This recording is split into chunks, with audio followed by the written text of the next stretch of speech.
अस्सलाम वालेकुम वरहमतुल्लाहि वबरकातुहू। कैसे हैं आप? सवाल ये है कि अगर रोज़े की हालत में कोई शख्स शेव बनवाता है, दाढ़ी मुंडवाता है, क्लीन शेव हो जाता है, तो क्या इससे उसका रोज़ा टूट जाएगा? इसी तरह कोई शख्स अगर रोज़े की हालत में नाखून काट ले या बगल के बाल साफ़ कर ले या ज़ेर नाफ बालों को साफ़ कर लेता है, तो क्या इससे रोज़ा टूट जाएगा? कसीर लोग ये समझते हैं कि रोज़े की हालत में बंदा ये काम नहीं कर सकता, क्योंकि रोज़ा है तो हर चीज़ का रोज़ा है, जिस्म का भी रोज़ा है, बालों का भी रोज़ा है, तो इन्हें भी नहीं कटवाना चाहिए। तो इस हवाले से मैं आपको कटिंग का मसला पहले बता देता हूँ। दाढ़ी का शेव वाला मसला मैं आखिर में समझाऊंगा तफसील के साथ। तो याद रखिए, कटिंग करवाना बिल्कुल जायज़ है। रोज़े की हालत में अगर कोई शख्स कटिंग करवाता है तो बिल्कुल जायज़ है, इससे उसका रोज़ा नहीं टूटेगा। इसी तरह नाखून काटना, नाखून तराशना, ये भी बिल्कुल जायज़ और दुरुस्त है, इससे भी रोज़ा नहीं टूटता।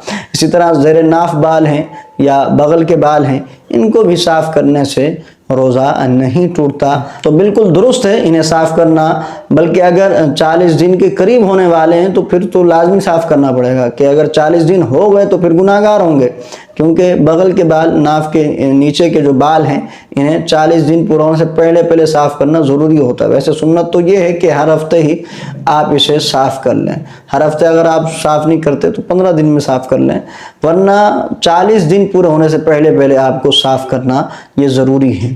तो रोज़ा इससे बिल्कुल भी नहीं टूटेगा। अब आते हैं शेव की तरफ, जो है दाढ़ी मुंडवाने की तरफ।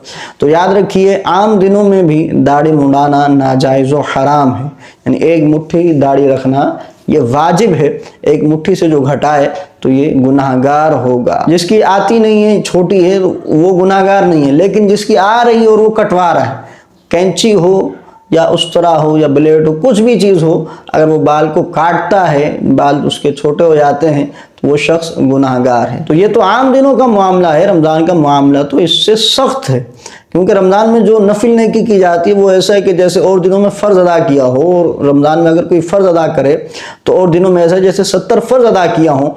यही मामला गुनाहों का भी है, कि अगर वो रमज़ान में गुनाह करता है तो रमज़ान के अलावा गुनाह करने से उसका मामला, उसका वबाल, उसका अजाब कई गुना बढ़कर है। तो रमज़ान में तो ये काम आप हरगिज़ ना करें, और वैसे पूरे 12 महीने आपको नहीं करना चाहिए, क्योंकि दाढ़ी को घटाना एक मुट्ठी से ये नाजायज़ व हराम है। तौबा कीजिए और आगे पक्का अहद कीजिए कि इंशाअल्लाह आज के बाद मैं अपनी दाढ़ी नहीं मुंडवाऊंगा। और बिलफर्ज अगर कोई दाढ़ी मुंडवा लेता है रोज़े की हालत में, तो इससे रोज़ा नहीं टूटेगा, उसका रोज़ा बरकरार रहेगा। अगरचे दाढ़ी मुंडाना हराम है, लेकिन इससे रोज़ा बिल्कुल भी नहीं टूटेगा।